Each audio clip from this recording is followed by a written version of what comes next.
I've been traveling and living in Thailand for over 16 years, and I see the same mistakes over and over again. And in today's video, I have a long list of mistakes not to make when you come to this beautiful country. I've also got a load of mistakes that you guys, my followers, have told me that you guys see other travelers, other tourists making when they come to the beautiful country of Thailand. These mistakes will save you face, save you money, and save you stress, and just make your whole trip to Thailand more comfortable for you and, more importantly, the people who call this country home. Let me show you, right? This is how an ATM machine works in Thailand. It's completely different to how you would do it back home.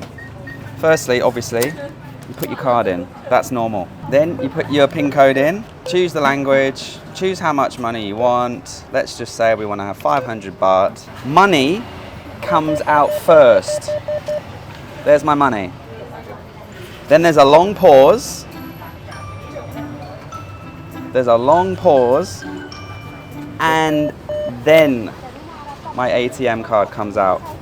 It's cash first, card second. And I cannot tell you how many people have told me, oh my God, Paddy, can you do me a favor? Can I borrow some cash? Because I went to the cash point and I withdrew 10,000 baht and I forgot to get my card, and the card machine ate my card. When you're tired, when you're hungover, when you're jet lagged, when your mind is thinking about what you want for lunch and you're not concentrating when you go to the ATM, you put your card in, you press 10,000 baht, enough money for the next 2 weeks, and you take the money, and that's fine. You put the money in your wallet or you put it in your pocket and you walk off. 10 seconds later, the card comes out, you've just walked off because you're not thinking straight. You're not used to having to wait for the card to come out. It's so easy to start walking back to your hotel and not realize till you get home that you don't have your bank card, the card machine ate it, and now you have to wait for days, maybe weeks, for your new one to get sent to you in the post, and you're locked out of your account and you're just stressed out, and then you start asking people to borrow money. This happens so often. The next biggest mistake that I see so many people make, and this is so sad and heartbreaking for me to witness because I love Thailand, and as you can see, it's a beautiful blue sunny day here, but it's the mistake of coming to Thailand at the wrong time of year and not getting the weather that you're expecting. Obviously, Thailand is tropical, it's beautiful, it's exotic, it's famous for beaches, sunshine, delicious food. But the weather will play such a huge part in your trip, especially if you're coming with kids, if you're coming to relax by the pool or on the beach.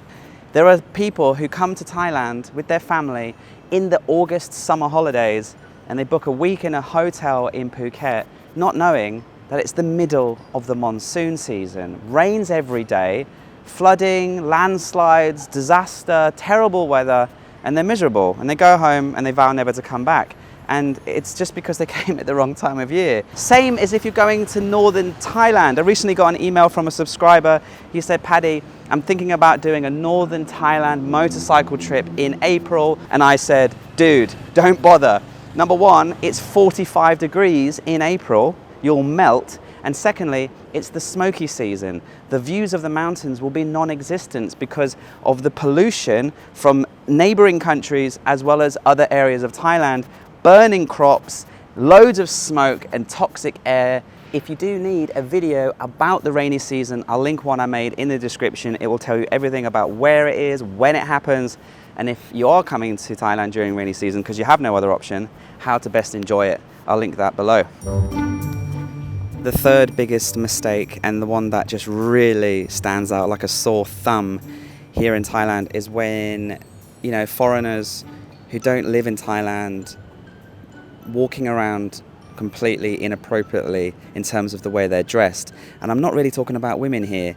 Yes, you should cover up if you're going to the temples, ladies, but they normally provide with sarongs, and there are normally lots of signs outside because, the monks have a specific lifestyle, and going in there showing your cleavage and your legs will be very distracting and disrespectful to that culture. That's kind of basic, right? Everybody knows that.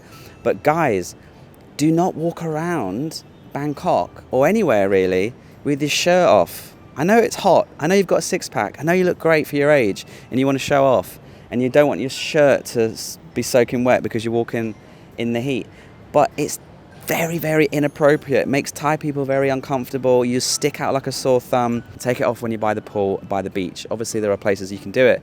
Totally normal. Anywhere where you're enjoying the ocean, swimming by the pool, but you don't walk into the buffet breakfast at the 5-star hotel with your shirt off. You're in Thailand. It makes people feel uncomfortable. This is a very modest, very conservative country, believe it or not. I know it's a bit confusing with the ladyboy culture, with the nightlife culture, but those cultures are condensed and controlled into very small areas.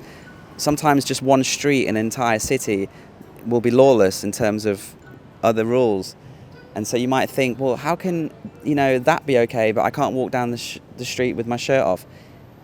99.9% of this country is conservative, Buddhist, Muslim, and they think it's completely inappropriate to show way too much skin, especially dudes walking around with your shirt off. Don't do it. It makes everyone, I promise you, it makes everyone, including me, uncomfortable. I mean, not me. I don't feel uncomfortable, but I think, God, the Thai people must hate us when I see foreigners walking around with their shirt off. Please don't do that.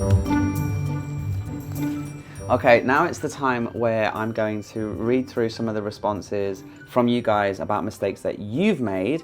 But just quickly before I do, I want to say a big thank you to the sponsor of this video. Behind me, you can see my beautiful website. This is paddydoyle.info, and I made it using Squarespace. And if you need a website for your business or for your blog or whatever it might be, Squarespace has an incredible discount for you. It's completely free to go onto Squarespace and build your website. Now, you don't have to be a graphic designer, a web designer to build one. In fact, they've got these new features now where they use AI to help you build your website within a few minutes. By answering a few questions, their design intelligence program can build your website and generate a beautiful, personalized online presence in just a few clicks. It's really easy to then amend the text, change the fonts, add your own color schemes, obviously put your own pictures, all your videos onto the website and make it look something truly, bespoke to your needs. They've got new ways now that you can build professional looking invoicing, and it also makes invoicing much easier to do. And they've got this new improved Squarespace payment system where you can manage professionally all of the payments you're making through anything you're selling. I sell guides, I sell courses on how to be a YouTuber and stuff like that through my website. And this new Squarespace payment system really helps me bring in payments and also give myself instant payouts to the business when I need it. I promise you, it's really easy. You can go build the website completely for free, but when you're ready to go live, hit the link in the description and you will get 10% discount off your first website or domain. Right, as promised, I want to read out some of the mistakes that you guys have been noticing, because I asked you guys on Instagram to let me know what travel mistakes you see other travelers or that you've made yourselves whilst you've been in Thailand. So Anne at _Ko Samui says speaking loudly, and this comes up a lot in the responses about noise levels, and it's so true. It is inappropriate here in Thailand to make a lot of noise, even in places where you would think it would be okay. For example, I've got some friends who go to my gym, and they recently went to, what was it called? The class where you all get together, Grid. It's a bit like CrossFit. And they're American, and they've been living in Thailand for a year, and it was the first time they went to this class, and they were cheering and they were high-fiving and they were, trying to encourage themselves as well as other people in the group. And after the session, the personal trainer who was leading it came over and said, listen, we've had some complaints. You're making too much noise. Don't shout and motivate people, and don't make a loud noise. Stop being loud. Stop being annoying. Just do your workout, breathe deeply, be quiet, and listen to the instruction and work out with everyone else.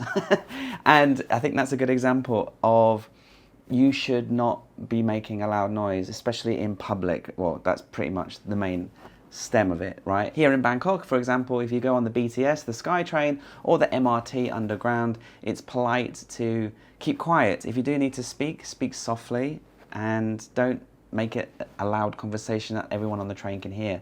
And obviously be quiet around temples, and just in general, Thai people prefer the quiet life, and keep that in mind. Scott Kilmore 357, again, this one came up a lot. Packing too much. This is so true. And look, you might be coming to Thailand for 2 weeks, and I see backpackers who are young make this mistake. You will quickly learn, especially if you come to Thailand, you don't need to pack an outfit for every day of your 2-week trip. If you're coming for 2 weeks, you only really need 4 pairs of underwear, 4 t-shirts and 2 pairs of shorts, and then a couple of pairs of socks, and then you just do laundry. The laundry places here in Thailand are everywhere, and they're so cheap. You can either go to those kind of places where you just do it yourself, or you can just give it to your hotel or your guest house and they'll just do it for you relatively cheaply. Lugging around all that heavy luggage, all those clothes that you won't wear, you'll just wear your favorite 2 or 3 t-shirts on rotation and keep washing them. You'll keep doing the laundry, and you'll have loads of stuff at the bottom of your suitcase that you'll never dig out because you just keep doing laundry every 4 or 5 days. And so don't overpack. You save a lot of money on luggage as well. These next few have come up the most, okay? These are the ones that came up 3, 4, 5 times from different people. And the first one is not downloading a app like Grab. Guys, they don't have Uber here. If you download an app like Grab, which is, I think, really simple to set up, you link it to your bank account. When you get here, you can order a motorbike taxi, you can order a taxi, and you can get across the city reasonably quickly. Another quick thing I would add on top of that is relying on taxis too much. There is the BTS, there is the MRT. Trying to get from one side of Bangkok to the other is so much easier, so much cheaper, and so much faster on public transport. But because you're a tourist, you might never have been to Bangkok, it might seem overwhelming to the train systems and the ticket systems. It's really simple and straightforward, I promise you. Recently, my girlfriend's friend from Singapore came over, and he was in RE coming to our house, and on the BTS SkyTrain, it would have taken him 12 minutes or 15 minutes. But because he decided to jump in a taxi, it took him 2 hours in the traffic. So please don't make this mistake. It's a big mistake. It will save you so much time here in Bangkok. Another one that came up a lot is disrespecting Thai nature and the wildlife. Now, the main issues that I see when I'm traveling around this country where people are disrespecting nature and the animals here is in 2 main areas. One is elephant riding. Elephant riding still happens in places like Pattaya, even in Chiang Mai still. Sometimes in Phuket I've seen it. I made this mistake when I first came to Thailand. I went elephant riding in Chiang Mai as part of a 3-day hiking tour back in 2008. Years later, I watched a documentary on YouTube and learnt that this is a terrible practice and it's awful for the animals, especially the little baby elephants. It's so sad. So no longer is it commonplace to ride elephants, but it still happens. So please don't ride the elephants, or at least go learn about why you shouldn't. And then the other one is coral reefs and littering in the ocean. I see so many tourists on scuba diving trips or snorkeling trips where people who aren't experienced or very good at swimming, they've got the life jackets on, and then I look and their feet and flippers are kicking the corals, they're kicking the fish, they're splashing around on the surface, they don't know what they're doing, and they're not being respectful to the corals, and they're damaging and killing the animals there. And I also see people throwing litter off the side of the boats when they're on their trips. So if you're going in the ocean, be mindful of your surroundings. Please don't touch and damage the corals. It's sadly so widespread, it drives me mad. So don't be that person. Do yourself a favor and get a local SIM card. You can get them at the airport, you can get them in 7-Eleven. You're better off getting an eSIM though. You can download that and install it into your phone before you even get to Thailand, and you can get really good deals. And if you need to top up, you can do it on the app. I'll leave a link in the description to a good eSIM deal. I have a discount for one of the brands. I've got a few discounts actually. I'll put them all in the description for you because none of them are sponsoring this particular video, but that's okay. Barbara, how are you doing, my love? She says only staying in the touristy areas, and this topic came up a lot as well in the responses. A lot of people who come to Thailand stick to Bangkok, Phuket, Koh Samui and Chiang Mai. They're the big hotspots, and there is nothing wrong with going to those places. It's your holiday, but it is a mistake because just open up Google Maps, look at the 77 provinces and start zooming in, or go watch some content on my channel and, you know, look for hidden gems and just look for places that are away from these main hotspots. Thailand is incredibly beautiful in every single corner of the country. You just need to get out there and find it. Maja says avoid tourist traps. Now this one is obvious, but it's quite difficult to know when you're in a tourist trap until sometimes it's too late. Sometimes I find myself in a situation where it looks cool, I've paid a bit of money to get in, and I quickly realize it's a tourist trap and everything is built up to get money out of you, from the souvenir stores to the drinks and the food being overpriced. This happens all over the world, not just in Thailand, but you will find there are some places where you know, it got popular on Instagram, it got popular online, and then it just became overrun with tourists, and the locals decided to, you know, make some money, make a quick buck. Jenna VR Weeze, she said that renting a scooter if they've never driven one or practiced, and getting tourist tattoos. Now, tourist tattoos doesn't mean actual ink on your skin. It means grazes and cuts and bruises from crashing your scooter. In Thailand, by law, you're supposed to have a license and you're supposed to wear a helmet, but they're not enforced. A lot of places here in Thailand, especially on the islands and even up north in Chiang Mai, they'll let you rent a scooter, they'll let you rent a bike without having to prove you have a license. You might have to then pay a fine to the police if you get pulled over, but the fine just lets you carry on. You can still drive a motorcycle with the fine in your pocket. And so what that means is everybody rents scooters, and not everybody has a good level of experience or any experience, and they tend to crash on the gravel, brake too fast, just general basic mistakes. I crashed my motorcycle many times when I was first learning to drive, and I crashed in Pai, I crashed in Chumpon, and I crashed in Bangkok, and I hurt and bruised myself on every occasion. If you are going to rent a scooter and you've never done it before, make sure you take yourself to a very quiet neighborhood, a car park, a very quiet street, and just go up and down, practice turning, practice parking, practice stopping, practice braking.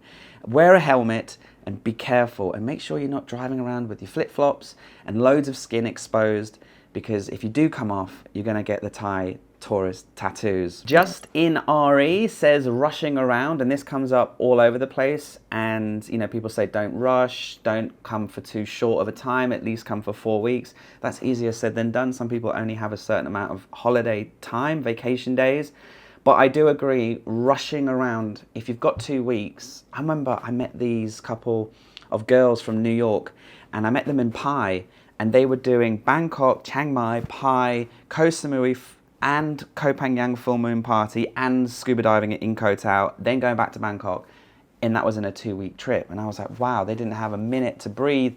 They were having a lot of travel days. Getting from one part of Thailand to the other takes 3 to 4 to 6 hours, even if you're flying. Obviously, it takes a lot longer if you're getting an overnight train or a bus. So if you're going to 6 or 7 locations in a 2-week trip, you're going to be spending about 2 or 3 days of that trip traveling to those locations. Pick 2 or 3 places and stay longer in each one. Jen's fitness journey says thinking Patong Beach represents Phuket. And I think this topic is general in terms of it applies to not just other areas of Thailand, but it applies to anywhere that you're going. If you're going to be going to somewhere like Koh Phangan, for example, there is Hadrin, and there's that beautiful beach there where they do the full moon party, and it's packed and it's so busy and it's full of tourists, backpackers, young people getting drunk and having the time of their life. But on the other side of the island, on Zen Beach and in the north, are pristine beaches, quiet cafes, and a real hippie neighborhood. And it's very social, and it's very together, and it's very relaxing. So you've got one side of the island which is party, thumping music, and then the other side is all Zen. And Phuket is no exception. It's the biggest island in Thailand, and Patong is the busiest area, but it's absolutely overrun with tourists. It's got the dodgy nightlife scene, and yes, you can go nearby and find your own little slice of paradise, but you really have to get on the other side of Phuket, up on the north, or on the marina, or down south in Rawai, Nai Han area.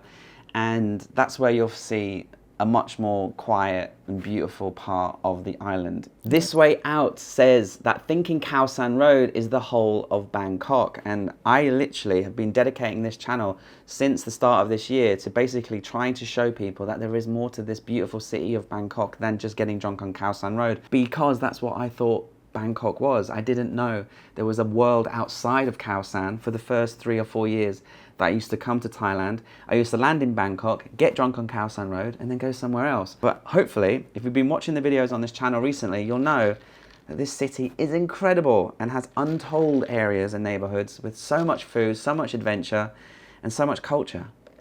JSP says being disrespectful to the Thai local culture. And we talked about this earlier with, you know, walking around with your shirt off and just generally, you know, walking and showing off your skin and stuff like that in places where it's not really accepted. We did touch on that at the beginning of the video, but it is true. There are other local customs. There are other cultures here where it would be seen insensitive to do the basics wrong. For example, you should never touch a Thai person on their head. You should never point at something with your feet. You should never put your feet up on the chair. I just got a flight the other day to Chiang Mai, and this American guy next to me, just in the gate, put his feet up on the chair in front of me and exposed his dirty shoes, and the Thai people looked around in disgust. And I wanted to go over and tell him, like, don't put your feet up like that. You're not at home, and this is in Thailand. Showing the soles of your feet is rude. Touching someone's head is rude. And there are a few other things that you should be aware of before you come to Thailand. A quick Google search, a quick little bit of research will let you know what you should and what you shouldn't do. Nale Travel, she's got such a good one here. She says, assuming that things will go to plan, in Southeast Asia, you should always expect some hustle, and you should expect some delays, and you should expect some stress. I made this mistake, especially the first few years that I traveled here. If the bus says it leaves at 10, it's not going to leave at 10. It's going to leave when the bus is full. Or if the train is supposed to arrive at 1:15, it might arrive at 7:30, 4 and 6 hours later, right? It's Thai time. Thailand is not punctual. This is not Japan. This is a country where things happen at the pace that they happen. Whereas if you come from the West, we're used to things being on time, and if they're not, we should get something back for it, a discount or some kind of apology. Here in Thailand, if something's late, if something's running behind, if your room's not ready to check in at 1 p.m. but it's said on booking.com, take a deep breath. Don't get annoyed. It's not bad service. This is just the way it is in Thailand. McKay 1981 says, looking for high-end restaurants when all of the best food costs very little and it's on the street. And that's so true. Yes, you can have incredible Michelin star style food in Bangkok and anywhere around the country. And normally, I'll be honest with you, even in a 5-star hotel, the foods are a bit bland, okay? For some reason, food in 5-star hotels never tastes as good as on the streets. Kim Luna Bar says, not buying insurance and trying to save a couple of dollars. This is so true. Thailand is not the land of health and safety at all. They literally have no health and safety here. There is no system in place. It's just, maybe they might put a cone or a slippy floor sign at best, but when it comes to hiking, renting bikes, going on a trail, going on the beach, if there's a net, that means swim in the net area, because there could be jellyfish, there could be sharks, there could be things that will hurt you. But there aren't necessarily loads of signs. There's not always lifeguards at the beach during windy weather. There's not always someone keeping an eye on you. And if you are clumsy, if you are a little bit daft, as we say in the UK, then you're going to get hurt. I've had to use insurance so many times with sickness, with injury, with all types of things. Accidents happen in Asia, and Thailand is no different. And if you need a good travel insurance, I'll link the one that I personally recommend in the description. Check them out. They're called Safety Wing. They're great if you're going to come to Thailand, and they're great if you're a digital nomad and you live constantly on the road and you need a good insurance company. Turner's Travelers says, playing music out loud when you're in the national parks. This is such a pet peeve of mine, not here in Thailand, but anywhere. I recently went to Maya Bay, the Koh Phi Phi Paradise Islands, and we got up early and we got a long tail to be one of the first boats to the island, because around about 10 o'clock, 11 o'clock in the morning, all of the speedboats from Phuket and other areas like Krabi arrive on their day trips, on the day tours, as well as all of the sleepy people who stayed in their hotels on PP to have breakfast and then come a little bit later in the day. So we went nice and early and we had the whole beach to ourselves, and we saw baby sharks swimming. It was beautiful. But as we were leaving and the first bunch of riffraff, we like to call them, turns up, there was a bloke with a big speaker, one of those JBL speakers on his shoulder, and he was blasting rap and hip hop, and he was on the way to the beach. And this is a national park. This is a place of beauty and serenity and, nature at its finest, and it was just completely ruined by a prick. If you want to listen to music, that's fine. That's what headphones were invented for. So yeah, we had loads of extra mistakes, and some of these are really, really good. The same ones keep coming up again and again. I have pages and pages of responses here. So hopefully you're watching this during your planning phase and you're not going to make these mistakes. But if you do make these mistakes, or any mistakes, don't worry, we're only human. I make mistakes all the time as well. Hopefully this video just helps you out a little bit more when you come to Thailand. If you'd like to learn more about this country, where to go, when to go, just get lost in the content on my channel. It's an encyclopedia basically at this point on this incredible country.